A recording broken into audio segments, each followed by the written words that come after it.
जय गुरुदेव, जय भोलेनाथ, हर हर महादेव। शिव पुराण का छठा अध्याय आरंभ होता है और ब्रह्मा विष्णु जी का संग्राम।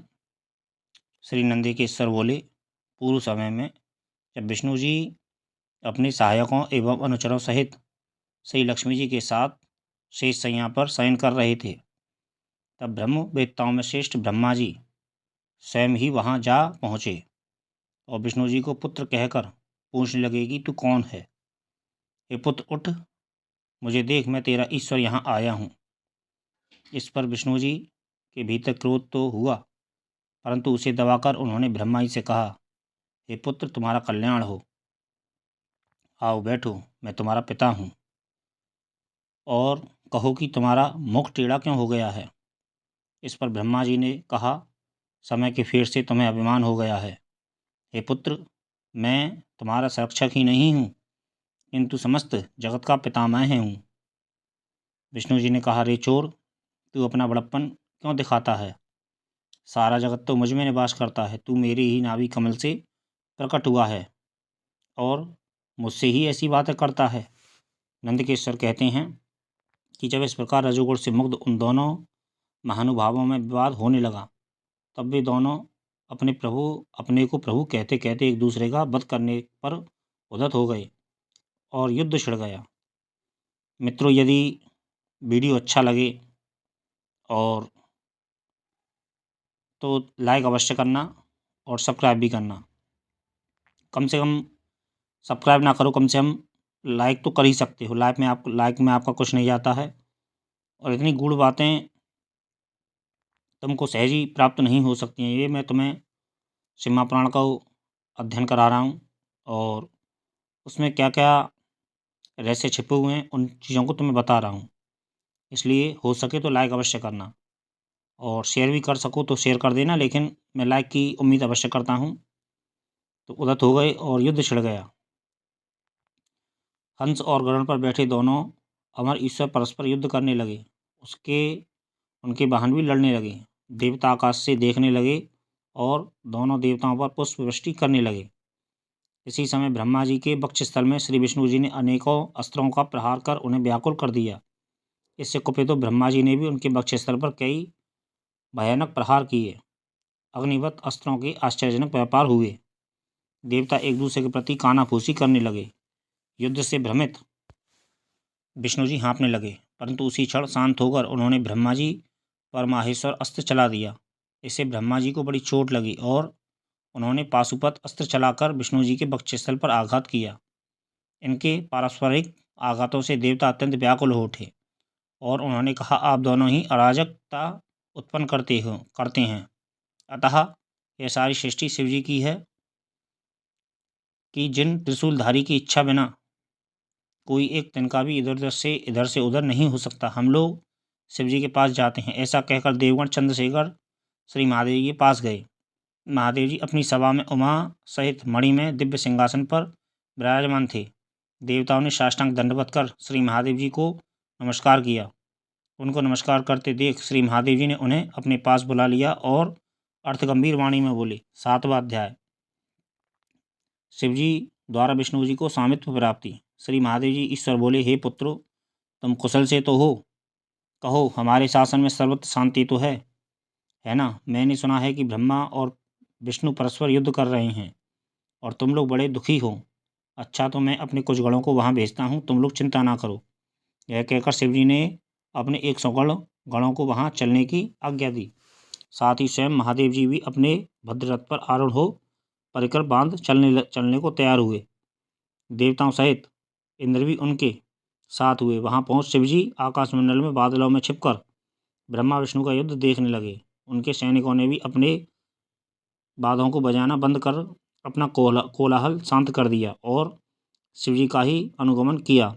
देखा तो ब्रह्मा और अच्युत भगवान श्री विष्णु जी परस्पर युद्ध कर रहे हैं, जबकि इन एक दूसरे के प्रयुक्त होते ही त्रैलोक्य भस्म हो जाता है। तब प्रलय के इस रूप को देख निष्कल शिवजी से ना रहा गया और वे इनका युद्ध शांत करने के लिए महाअग्नि के तुल्य एक स्तंभ के रूप में हो गए और दोनों के बीच में जा खड़े हुए।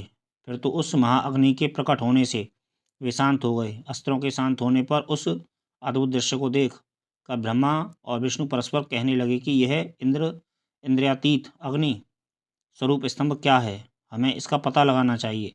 ऐसा निश्चय कर दोनों वीर उसकी परीक्षा के लिए बहुत ही शीघ्र वहाँ से चले। भगवान विष्णु ने शूकर का रूप धारण कर लिया और वे उसके मूल को देखने के लिए नीचे चले गए। ब्रह्मा जी ने हंस का रूप धारण कर ऊपर गमन किया।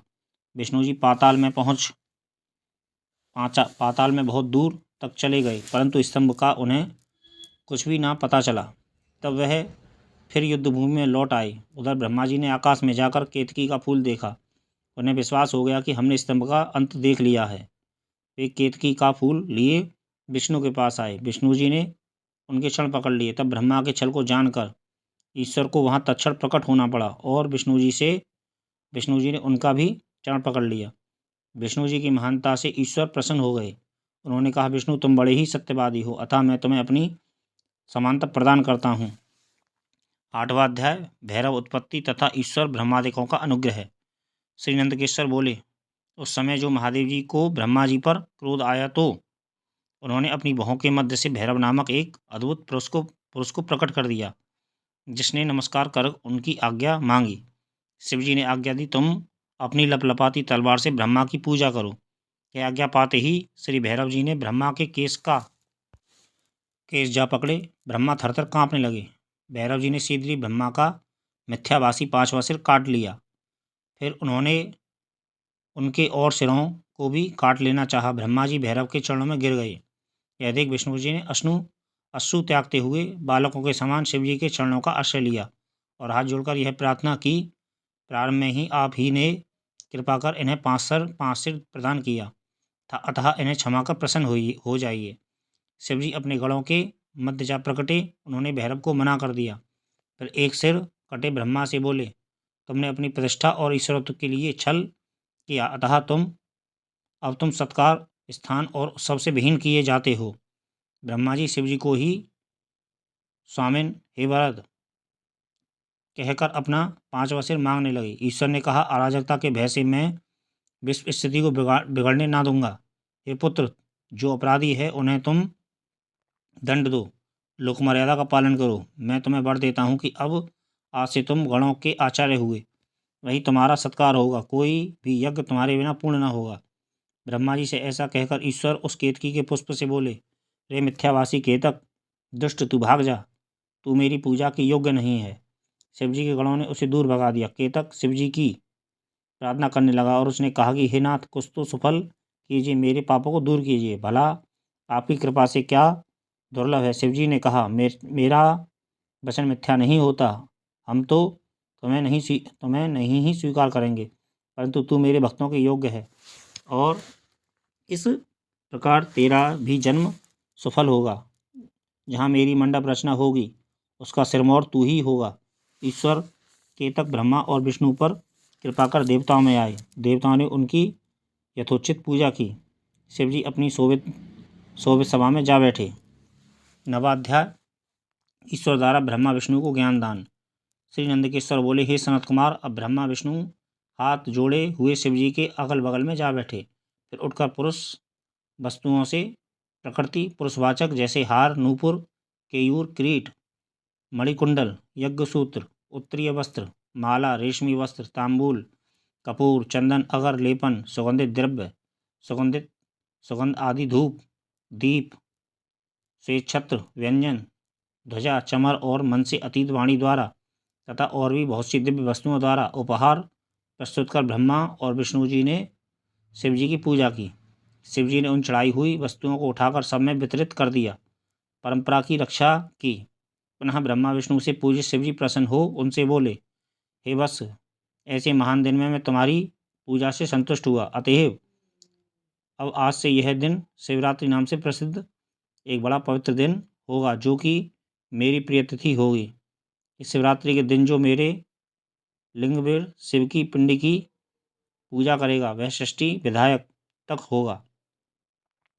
यदि कोई जितने दिन निराहार रहकर 1 वर्ष निरंतर मेरी पूजा करेगा तो वह बड़ा तपस्वी होगा, किंतु जो एक दिन शिवरात्रि की मेरी तिथि पर प्रपंच रहित हो मेरी पूजा करेगा वह उसके ही समान होगा, क्योंकि जैसे चंद्र दर्शन से समुद्र उमड़ता है, वैसे ही यह दिन भी मेरी भक्ति को उभारने वाला है।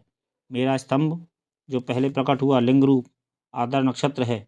यदि कोई अगहन में आद्र नक्षत्र में उमा सहित मेरे रूप का या मेरे बेरलिंग के ही दर्शन करता है, वह मेरे परम प्रिय कार्तिकेय से भी अधिक प्रिय लगता है। इस पुनीत दिन में दर्शन से ही महाफल प्राप्त होता है, और पूजन फल तो वाणी से नहीं कहा जा सकता। इस समर के स्थान में जहाँ मैं लिंग रूप से प्रकट हुआ हूँ, इसका यही नाम होगा, और यह पूजन के समय छोटा हो जाएगा। यह मुक्तिदायक होने के साथ ही दर्शन, स्पर्श और ध्यान से आवागमन से मुक्ति देने वाला है। विश्व में इसका नाम अरुणाचल होगा, और यहाँ शरीर छोड़ने वाले को मुक्ति प्राप्त होगी। जो इस लिंग में मुझ परमेश्वर लिंगेश्वर की पूजा करेंगे, उन्हें सालोक के सामीप्य, सारूप्य, सारथी और सायुज्य 5 प्रकार की मुक्ति प्राप्त होगी, और सब भी अपने इष्ट को प्राप्त करेंगे। फिर तो ब्रह्मा विष्णु के युद्ध में जितनी सेना मारी गई थी, उन सबको शिवजी ने अमृत बरसाकर जीवन प्रदान किया, और उन दोनों की परस्पर शत्रुता को भी यह कहकर समाप्त किया कि मेरे सकल और निष्कल 2 स्वरूप हैं, जैसा और किसी का नहीं है, इसलिए कोई और ईश्वर नहीं हो सकता। हमारा एक तो स्तंभ लिंग रूप है, और दूसरा निष्कल सगुण रूप ईश्वर है। ये दोनों ही सिद्ध रूप हैं, रूप सिद्ध हैं। बड़ा आश्चर्य है कि तुम लोगों ने अज्ञानवश अपने को ईश्वर मान लिया था। उसे ही दूर करने के लिए मैं संग्राम भूमि में आया। अब अभिमान त्याग मुझ ईश्वर में भक्ति करो। मेरी ही प्रसन्नता से लोक में सभी पदार्थ प्रकाशित हो रहे हैं। मैं ही पर ब्रह्म हूँ, और मेरी ही यह सब कलाएं हैं जो निष्कल रूप में दृष्टिगोचर हो रही हैं। मुझ गुरुदेव के वाक्य ही सर्वदा तुम्हारे लिए प्रमाण हैं। तुम्हारी प्रीति देखकर ही मैंने ऐसा कहा है। मैं सगुण निर्गुण दोनों हूँ। यह सब कुछ मेरा और ब्रह्मज्ञान देने के लिए ही निष्कल रूप में प्रकट हुआ हूँ। मेरा यह निष्कलंक तत्व स्तंभ ही ब्रह्म का बोध कराएगा, जिससे मेरा आत्मिक संबंध है। लिंग के अभेद से यह नित्य ही पूजनीय है। जो मेरे इस लिंग रूप की स्थापना करता है, वहाँ मैं अप्रतिष्ठित भी प्रतिष्ठित रूप से रहता हूँ। मेरा लिंग रूप प्रधान और बेर रूप गौण है। बेर में स्थान की क्षेत्रता नहीं है, और लिंग में स्थान की क्षेत्रता है। 10वां अध्याय ब्रह्मा विष्णु को शिव जी का उपदेश। यह सुनकर ब्रह्मा और विष्णु जी ने कहा, हे प्रभु, सर्गादि पंचकृत क्या है, इसका लक्षण मुझे सुनाइए। श्री शिव जी बोले, मेरे सारे कार्य ज्ञान ग्राह्य हैं, तथापि सुनो रे हे ब्राह्मण, हे विष्णु। सृष्टि, स्थिति, संहार, तिरोभाव, अनुग्रह, ये मेरे 5 कृत्य जगत में नित्य सिद्ध हैं। इसमें संसार के आरंभ का नाम सर्ग, उसके रखने का नाम स्थिति, नष्ट का 3 संहार और 4 अदल बदल, उत्क्रम, तिरोभाव, और संसार या सर्ग से मुक्त होने का नाम अनुग्रह है। यह मेरा 5 पंचकृत्य है। इन्हीं कर्मों के द्वारा मैं संसार का संचालन करता हूँ, और इसमें जो सर्वदा मुझ में स्थित रहता है वही मुक्त है। इस पंचकृत्य को चलाने के लिए मेरे 5 मुख हैं, और चारों दिशाओं में 4, और चारों मुखों के मध्य में 5वां मुख है, जिसे विद्वान जानते हैं। हे वत्सो, तुम दोनों अपनी तपस्या से एक सृष्टि और 2 स्थिति, इन 2 कृत्यों को प्राप्त किया है। ऐसे ही रुद्र और महेश ने भी सरहण और तिरुभाव ये दोनों कृत्य प्राप्त किए हैं, परंतु अनुग्रह नाम वाला 5वां कृत्य कोई भी ना पा सका, और अति प्राचीन होने से तुम दोनों अपने उस कर्म को भूल गए, परंतु रुद्र और महेश नहीं भूले। तब तुम्हारे भूलने से सृष्टि की स्थिति के लिए रूप, यश, कृत्य, वाहन तथा आयुधादि सबको मुझे अपने योग्य संग्रह करना पड़ा, क्योंकि तुम में मूर्ता आ गई, और महेश ने दान और रूप दोनों का संरक्षण किया। अब यदि तुम चाहते हो तो मेरा ओमकार नामक मंत्र अब से जपो, जिसके जप से तुम में मान ना उत्पन्न हो, क्योंकि मेरे मुख से निकला एवं उत्पन्न हुआ ओमकार मेरा मंत्रोपदेश और बोधन है। यही मेरा वाचक और मैं वाच्य हूँ। यह मंत्र मेरी आत्मा है। और इसका स्मरण करना ही मेरा स्मरण है। श्री नंदकेश्वर कहते हैं कि उमा सहित शिवजी ने उत्तर की ओर मुख करके ब्रह्मा और विष्णु जी को इसी मंत्र का उपदेश कर गुरु मंत्र दिया। तब से ब्रह्मा और विष्णु उनके आत्मा रूप हो गए और उन्होंने अपने को शिव जी को समर्पण कर दिया। तब ब्रह्मा और विष्णु ने देवादिदेव महादेव जी से हाथ जोड़कर कहा, हे सर्वेश, आपको नमस्कार है। हे संसार के रचयिता, हे पांच मुख देने वाले, आपको प्रणाम है। जब इस प्रकार स्तुति कर दोनों ने सकल निष्कल गुरुदेव शिव जी को नमस्कार किया। तब महादेव ईश्वर बोले, हे पुत्रों, मैंने तुमसे सभी तत्वों का वर्णन कर यह मंत्र भी बतला दिया है कि जिसका जप कर मेरे स्वरूप को प्रत्यक्ष जान सकते हो। मेरा बतलाया हुआ यह मंत्र भाग्य विदायक और सब प्रकार के ज्ञान को देने वाला है। जो इसे मार्गशीर्ष की आद्रा वाली चतुर्दशी में जपता है, और यदि आद्रा सूर्यगति की होती है तो इस एक ही मंत्र का जाप करोड़ों गुना हो जाता है। इसमें प्रातः संध्या समय मेरा दर्शन भी उक्त फल देता है। मेरे लिंग स्तंभ और वीर मूर्ति, इन्हीं दोनों का पूजन करना उत्तम है। ओमकार मंत्र से लिंग का और पंचाक्षर शिवाय नमः मंत्र से बेर का मूर्ति का पूजन करना योग्य है। ऐसा करने से मेरा पद सुलभ हो जाता है। ब्रह्मा और विष्णु को ऐसी शिक्षा देकर शिवजी वहीं अंतर्ध्यान हो गए।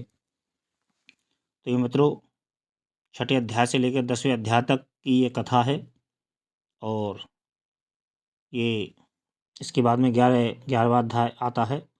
उसकी कथा अगले भाग में सुनाएंगे। और जय गुरुदेव, हर हर महादेव।